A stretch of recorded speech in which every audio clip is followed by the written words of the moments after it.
It's time for game number 2 of Na'Vi versus IG for the International 2 Grand Finals. If you are rooting for IG, make some noise for the Chinese superstars.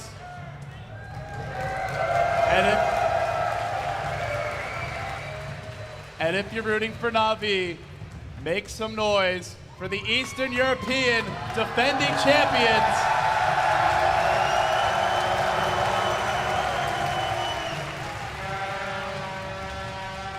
We're Luminous NLD, and we have been here before.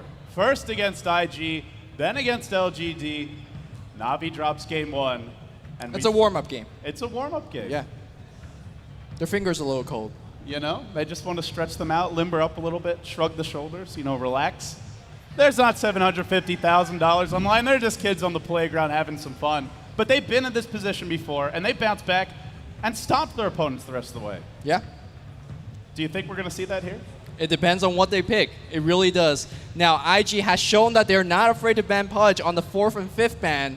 If Na'Vi wants to pick up that super secret weapon that's not so secret anymore, they got to do it on the 2nd and 3rd pick. They just have to, because IG shows the respect. They are showing respect, again, to Light of Heavens and Enigma, as well as the Anti-Mage.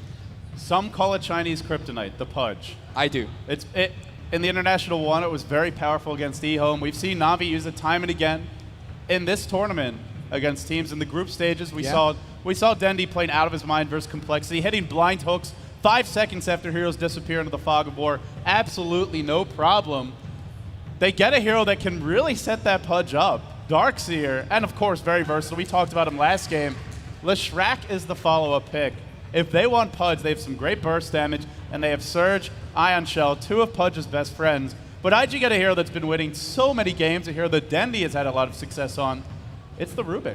Yeah, sometimes this hero, if you just play solid, he's good enough, right? Telekinesis is such a strong single-target lockdown. Fable is great for harassing.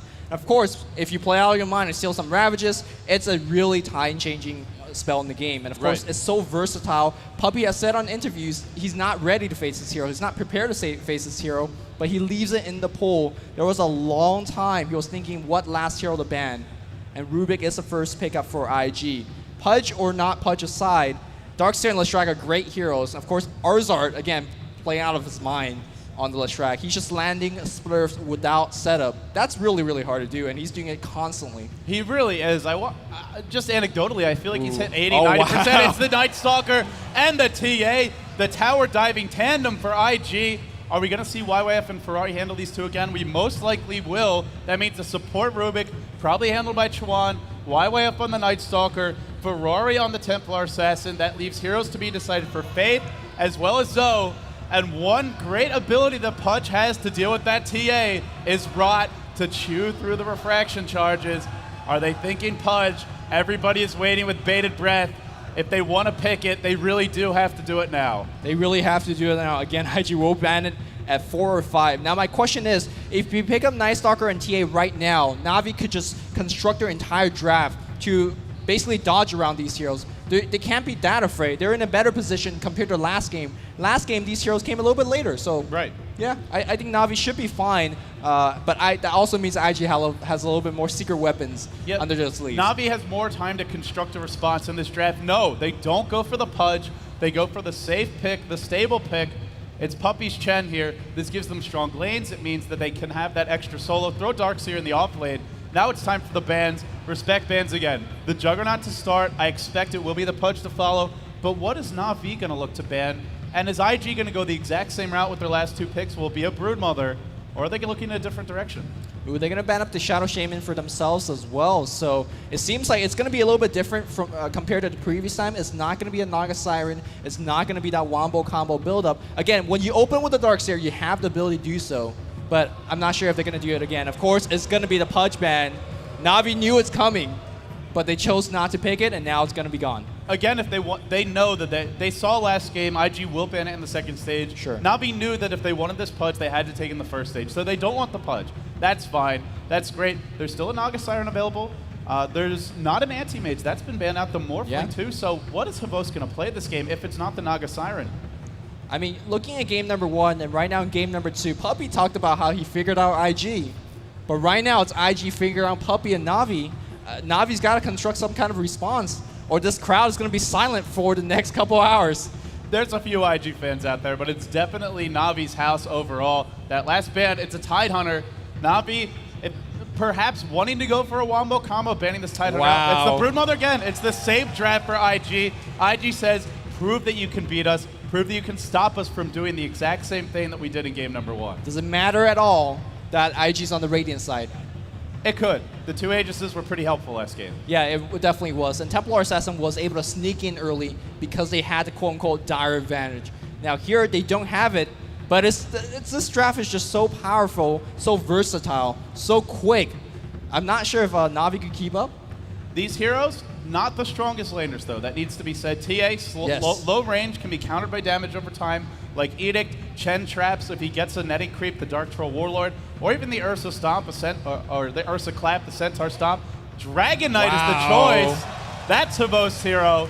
And this one, if they want to push, is a great one to do it with. Immediately, Lina the response. Good magical burst. That means the Dragon's Blood, the armor from Dragon Knight, may not prove to be as effective. This also gives you some strong anti-push. If you want an anti-push support, I think this is probably the best one left in the pool.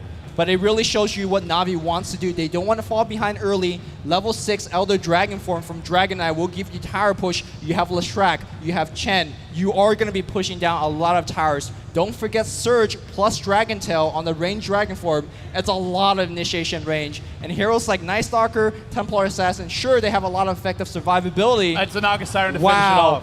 Both teams are not changing up too much. It's a Dragon Knight, it's a Lina, but most of the draft is the same. If IG, they want to play gank, they want to play pressure. But if you try to gank into this lineup, it's so hard to take a fight. Yes, the counter initiation potential from Na'Vi is ridiculous with these picks. It's similar, but it's to me, the Dragon Knight edition of this lineup is a big difference. This also gives them some damage. It gives them a backup hero to stand toe-to-toe in the later stage of this game. And when he's in that Dragon form, he's pretty effective against heroes like TA, Night Stalker, and Broodmother. They're more or less melee. Yeah, they are. Now the question is, how are they going to lane this? If it's a Dragon Knight versus a Templar Assassin mid, it's not going to look pretty for DK. Let's introduce the players. Puppey, the jungler, hailing from Estonia, will be handling that Chen. Ars playing the Leshrac. Dendi going solo mid as a Dragon Knight. This I have not seen before. Havos on the Naga Siren. And finally, it's Light of Heaven handling the Darkseer. 5 heroes heading towards the top lane. Back on the bot, it is YYF playing the Night Stalker again. Faith playing the Lina. Chuan on the Rubik. Looks like heading mid is 430s or Ferraris, Templar Assassin, and going top finally is Zoe. Every player playing basically the same hero. But again, my question is, how is Dragon Knight going to deal with Templar Assassin? Templar Assassin eats through his armor, eats through his regen. He does not care. You know, Dragon Knight may be able to find some farm early. I think both heroes will farm in that lane. The X Factor will be Puppey playing that Chen. Can he set up some effective ganks in that lane? Or if you're not killing the TA, maybe you look to kill off Zoe. Although I would say out of those two, TA, the more important one to gank, has less comeback mechanics. Zoe trapped out a little bit. Are there Sentry Wards here? Arsar drops one. There's no more. Oh no. Zoe, no money for a TP. He might die here. This might be our first blood. There's your net. Where's the Split Earth? Split Earth will hit. This is bad for Zoe. This is very bad for Zoe. First blood played by Na'Vi. They strike quick. They strike hard. Last time it was IG that got the first blood. And he says, good luck, have fun. The manners on this man. Both teams just laugh it off. No big deal. But now, of course, a big advantage back to Na'Vi. But this mid lane, this mid lane is going to determine so much. If Ferrari gets a lot of farm here, that means it's going to be a quick phase. That means it's going to be a quick blink. And sure, it's hard to initiate into this team, but when you get the positioning through the blink, you're going to get a lot of kills. Yeah, absolutely. That was a really good start. But again, Ferrari is going to have a good time in the mid lane. Dendi, if he plays really well, can get some good farm of his own. He's not killing Ferrari by himself. Ferrari overall, I believe the harassment advance, the lane control will go his way because Refraction, very powerful. Now with Dendi at 6, he gets that Poison Breath to work with from the ultimate form. It will allow him to do a little bit of extra damage over time in the Green Dragon form, but it's not overwhelming. It's nothing like an Edict. or anything that does tons of damage over time in very small chunks. Still, that's one lane that's going to go slightly their way, but again, it's Dendy still going to get some farm. Bottom lane, that's the big lane for IG where they're going to have absolute free farm. So it's a free farm Night Stalker again. Look at the mid lane already. Ferrari, 6 denies. Yeah, I mean, the extra damage you get from refraction is just so important. Dendy can't be harassing too much either, but this is the great equalizer. The big bad tornado from Puppey. There's your damage over time. Right, you talked about the X factor, and he's just driven away Ferrari. He just have to walk all the way back to base, or he'll die. The bottle is coming, but can you regen through this refraction charges, or just getting burned through? He pulls his coat over his shoulders and braves the wind. The tornado doing a lot of damage, but he's missing experience. He missed multiple creeps there. Bottle is delivered. Tango's still available. He's going to be okay, but this can be, they can rinse and repeat. This can be done multiple times, and Puppey, if he wants to do so, can farm with Light of Heaven, can look to pull the creeps. They're just leaving bottom lane open. They're saying, we'll give YYF free farm. We're not as afraid of this Night Stalker this game because we have better counter initiation. We have an overall slightly tankier lineup. We'll have to see if it ends up working out, but for the moment, they're giving away that. They're also giving away pull camps for Faith, who's going to hit level 2 now, as well as some pullings for Chuan. So this is what we've seen a lot from IG. When they run 2 supports that need levels, that need farm, they'll just do a lot of pulls if you don't punish it. Yep. Right now, Na'Vi Dendy on the mid lane is just getting so much help. The question is he going to provide enough for his team after he receives his help? Bottle is going to be refilled. Illusion Rune, nice last hitting back on the mid lane. Back on top, though, Brewmother has not even seen a creep yet. Yeah, really. Each team, they're getting massive trade-offs. There's no lanes that are sort of breaking evenly aside from that middle lane, where it is Dendy 11-2. That tornado is doing so much to help him out. He pulls ahead of Ferrari in terms of the last hits, behind and denies. Pavos getting free farm as well. Night Stalker too, so a lot of heroes with free farm. Very little aggression in this game. And I gotta say overall, both teams are going to be happy with this. They have their heroes that need levels. There's no clear advantage. It's going to come down to that first nighttime. It's going to come down to that point in the game where Ferrari has the levels he needs to be aggressive. Stun onto him in the middle lane. Dendy with the Illusion Rune, looking for a kill. Not going to find it. But with the Illusion Rune, they're getting that extra sources of damage they need. Yeah, just with a little help, lane disadvantage is turned into a lane advantage. You can see that Dendy is pushing the lane, making sure that Ferrari is not too comfortable here. Of course, the next rune is in 30 seconds, and if you're pushing it right now, you are going to be advantaging grabbing the next rune. But as we say that, Chuan, Faith, they are in position. They need that telekinesis, and it's going to come right now. Dendy will not expect it. Chuan, he's going to pick him up. LSA is going to hit. Dendy in big trouble. Dendy is going to give him a kill. And now Lina will be picking that one up. Ferrari now does win the lane. Should the rune spawn on bot, he will be getting it. But the backstab on the top lane, Puppey has popped the smoke. And now Brewmother, he dodges it with the invis, running out just out of range. Question is, do they have more detection? There is one sentry ward.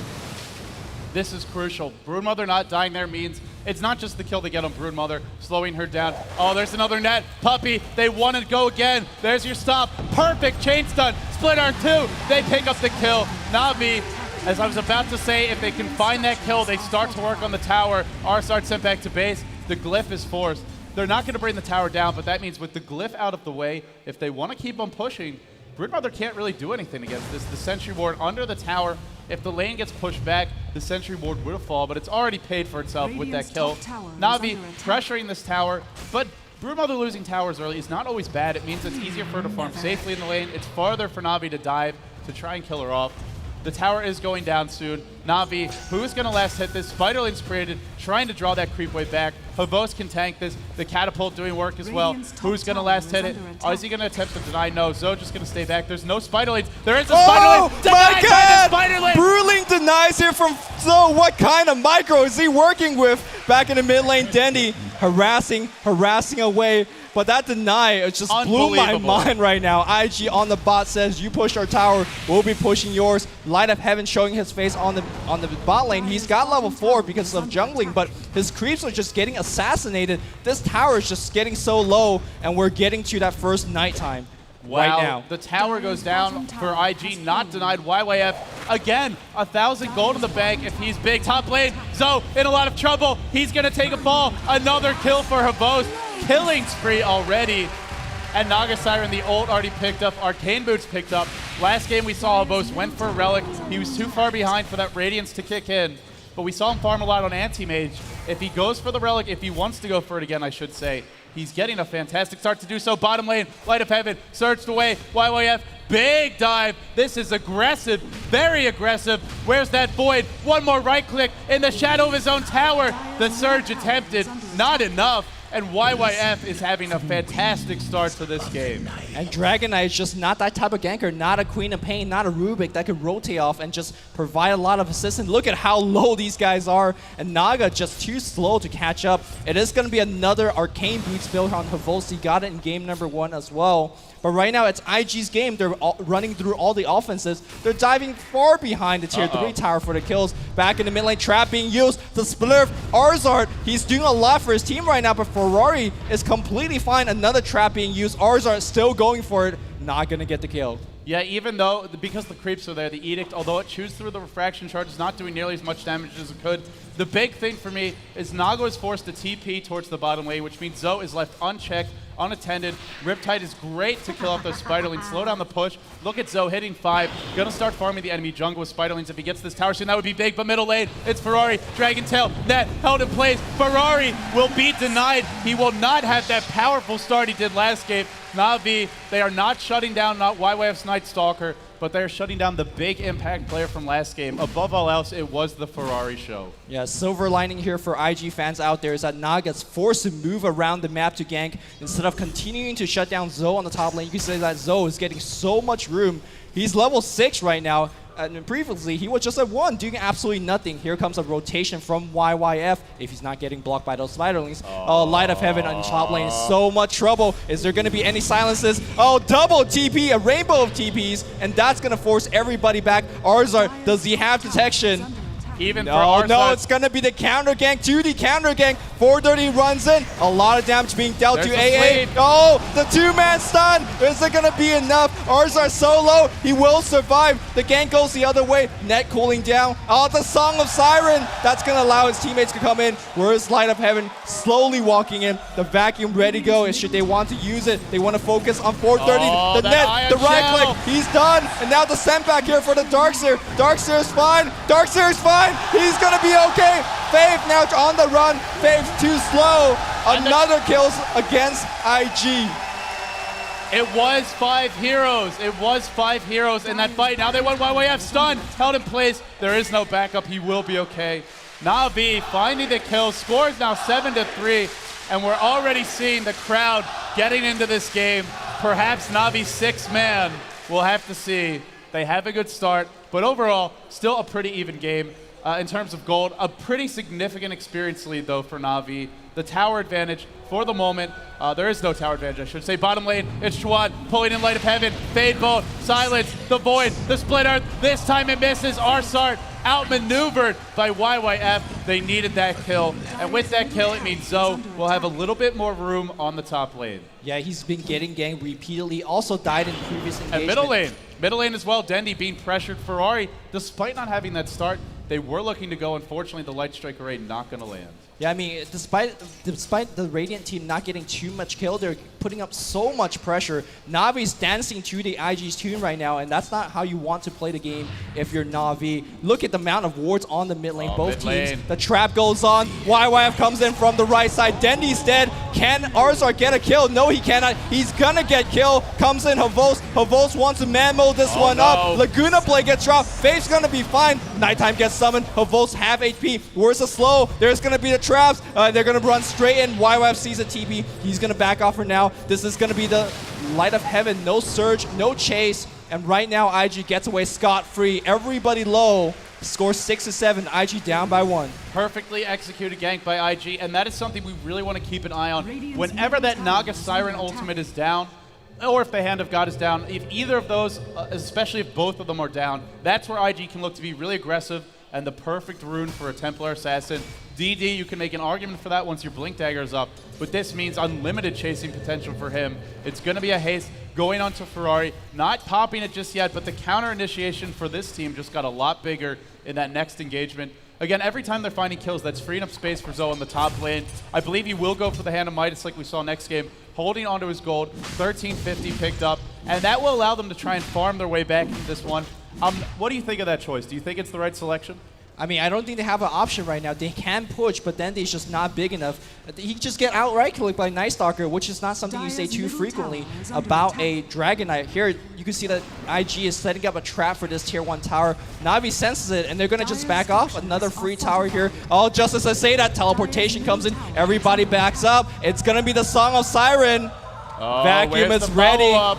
Is he going to hit on 2? He's going to focus on Zoe. Zoe trying to run. Zoe's going to be dead, but this return gank, Light of Heaven, very, very tank. Faith getting tangled up here with Dendi. Faith so low. Light Striker Ray only hitting on 1 Faith, and he's going to go down Swell. 2 for nothing. Navi wants more. No, they back off here. Safe kills being claimed. Even though this level 1 ultimate has a long, long cooldown, they're making it count. Tower deny as well. Navi slowly coming back from this game, but here, no, Ferrari says, I want to change that, and he backs off, seeing 4 up the hill. You know, Navi, they're in a defensive posture in this game, but they're really not behind. In terms of gold and experience, they are leading the way, and this is really what their lineup excels at. Counter initiation, counter ganking, the TPN from Naga. We saw it took a couple of seconds there, but it didn't matter. They got away, but not far away enough, and once that sleep starts hitting, it really sets things up. The Ion Shell, so effective, it makes it really difficult for anybody. The Templar Assassin, the Broodmother, or the Night Stalker, all of them essentially melee heroes have to be very close to get the auto attacks off. The Ion Shell really punishes that, and that is a level 1 vacuum. That's not the full combo. Right. I mean, the full combo is going to be a lot more difficult to deal with. But really, it's not really an AoE combo that the Dire is working on. Sure, once Dragon Knight turns level 16, once that Frost Epicenter is being thrown down, that's really the combo where it's coming from. But for now, Navi's holding on. It's just the Ion Shell damage. But now, 4 people surrounding Light of Heaven on the top. They've shown that they will silence him. They will telekinesis up in the air. And the trap has been laid. Will Navi back him up? Yes, they will. Bit of a role reversal this game. Last game we saw Navi feeling like they had to group up as 5 and push very, very early. This time around it's IG doing so. They do have Darkness a while away, but it is daytime, so unless he wants to use that, it's not really the best time for them to fight. Will they fight? They're just pressuring. They're farming the enemy jungle, but this time around Puppey, he's jungling defensively and playing Chen, having that heal up. He doesn't have to be here. He can send 1 or 2 creeps in and leave the rest to farm. So Navi overall getting more out of this trade. It's good for them, and IG know it. They're going to back off. In terms of big items for IG, Ferrari, not far off of a Blink Dagger, but I'm not sure if the Blink is really going to be the game changer it was last game. There's just so many ways to deal with this Templar Assassin. Yeah, I think the Blink perhaps is a little bit too slow, but you still want to get it anyway for the mobility and for the setup that you get from the Blink. But at this point, Naga has the Vanguard. Of course, Bracer up on Dragon Knight will be going for the drums. They're so tanky, and it's so easy for Chen just to click the send back. So easy Chen to use his Hand of God. I think Navi right now is fine, and they do sense it as well. They want to just push. This tier 2 is so important. They're diving past Dragon Knight. We talked about the Dragon Tail, the initiation range. Faith, he's dead. He's going to try to stun some and blows the Laguna Blade. No, he gets back. The Dragon Flames will get him. And now the tier 2 in big trouble. You can see that Chuan on the right side trying to set something up. Dendi is nuked down. Fable, telekinesis. Oh, he still has the dragon form. No, it is going to be the sleep. And now they're coming right back. The vacuum on everybody. Everybody's dying right now. Team wipe. Team wipe against IG. Navi in game 2. They're holding on. And they're going to take another tower. Navi, they dropped game 1, and now they're looking poised to break the high ground. If there are buybacks on IG, they might even have to use them now. There's no glyph. The tower taking some big damage. The Ursa Warriors, or excuse me, the Wildkin War Chiefs doing big damage. There's the cheers for Navi. They want Rex. They want an earlier GG. 14-6 in full command of this game. And the Rex, it will fall. There's no defending it. Will they fight on for IG? It looks like they will. They're not going to give up yet, but it's now a massive deficit. The TP out. 1, 2. Navi all going to escape. Dendi is going to throw in a last flame breath, taunting IG a little bit there. 15-minute racks. 15-minute racks after winning a team fight. I mean, this team isn't even at its peak right now. Dragon Knight's not 16. They could fight on, and Navi will have the advantage for a very, very long time. Go advantage-wise up to 7,500. And I'm not sure whether IG's heroes can go that late. Night Stalker, if he's down and behind. Templar Assassin, if she's down behind, they're not that great. These are momentum-based heroes. We saw these heroes be played how you want to play them last game. You get early towers, you get the early farm up on the Night Stalker, the TA, and you push the advantage. This is not the situation that these heroes aren't prepared to deal with this situation. These are heroes that want to tower dive. They're heroes that want to be aggressive, that want to control the map. And you really can't control the map that effectively if that top lane is constantly pushing in. So IG very much on the back foot, but they do have some ganky potential. If Na'Vi aren't careful with their positioning, if they get caught out, they have some ways to deal with it. But this is a team that's best when it's 5. And this early on, Na'Vi probably don't want to sit as 5 all game. They will want to farm. That means there will be openings for IG. But don't be confused. It's a big advantage for Na'Vi. Yeah, YYF trying to finish that Vanguard, about 200-300 go away. Blink Dagger trying to get picked up, about 700 go away. They just need a farm at this point. And then farming with 1 Rax down feels like a very awkward statement, because generally Raxes go down about 30-40 minute mark in the game. This is something that we don't see too often. At this point though, Na'Vi could safely farm behind their jungles line, and they're gonna be okay. They'll just try the same thing in mid lane this time. Oh my god, that Lina is so low. Faith almost dying to the neutral creeps. Will live to fight another day and is going to go to heal back. Na'Vi with the map control, with the top lane constantly bringing momentum, pressuring in towards the Radiant base. They could look towards Roshan on the other side of the map. Dendi picks up a Haste Rune, drums, Ogre Club, Power Treads, cost efficient, effective items for him. They give him a lot of HP. He's still behind on the levels, not behind, but not where he wants to be. Again, he's not at that peak of his power when he hits 16 with the Frost Dragon form. But Na'Vi, they know they have the advantage in terms of items. They know they have the levels they need. They can look to push. They're going to do so now. They leave Light of Heaven top to deal with the Broodmother, but that's fine because he really does need a couple of more levels. He needs maxed out Vacuum. He needs a level 2 wall replica. The bottom tower taken without a fight. Na'Vi claim that. They're slowly but surely accruing the advantage. And this is what we see from Na'Vi when they're winning. They get ahead early. They control the map. They pressure the lanes. They find those team fights. And then they seize the advantage from there. Ultimore gets picked up here on Naga Siren. Extremely tank at this point. Dragon Knight, same thing. Sitting at 1600 HP. Light of Heaven, you can see on the minimap, slowly walking in. Na'Vi just setting up shop here. Dragon Form level 1 does extra damage to the tower, so he's leaving it at this point. Look at how Vos just chasing everybody away. I don't think they will stop. Yeah, they'll keep going. They'll sense the advantage and keep pushing until IG taps GG. Oh, there's a Haste Rune on Dendi. It will be used now. They got to be careful. There's a surge into a Naga Siren ultimate if they want to use it. Not using it yet, but at a moment's notice, it could go out. Chuan steals Riptide. Really not what you want because you don't have those illusions. Surgeon, Dendi, not going to go. Excuse me, not Surgeon, just Haste. It's still Telekinesis pointing back. The Light Strike Array, it will connect, but Puppey is here. He should be okay. There's your song. Vacuum in. Wombo combo! 1 dead. 2 dead. Hand of God comes in right now. The third's going to be coming very, very soon for Rory and Brood running away. Volts has net soon. He finds Ferrari. Ferrari's dead. And now the Raxes. Oh, how did Leshrac die? It doesn't matter at this point though. As the Raxes, they're going down faster. And that's a GG. 19-minute GG. IG made it look easy in game number 1, but just as easily, Na'Vi strikes back. Ladies and gentlemen, we have ourselves a Dota best out of 5 tied up 1-1. Na'Vi, they got crushed in game 1. In game 2, it's IG who get crushed. Lumi, is game 3 going to be a little more even, or is it going to be another one-sided affair? I don't know. I'm hoping for a little bit of even games. These two teams are completely warmed up. You know, they exchanged a couple of punch, but I want to see some sledgehammers. I want to see absolutely big nukes coming out. For me, the big thing in this game is that Na'Vi figured IG out in one game. Yes. IG ran the same strategy they did last game. The Broodmother, the Templar Assassin, the Night Stalker. Pick up the early pressure heroes, look to control the map, get the items up as quickly as you can, and then go for kills. Once you get those kills, knock down towers, and from there, keep the pressure on Na'Vi, keep them on the back foot. In one game, Na'Vi, they see the same strategy, they give those heroes away, but they prepare the perfect response. They're like, sure, you could fool us once. The second time's not going to be coming for free, and we'll strike back. And now says, IG, we got to come up with a new strat.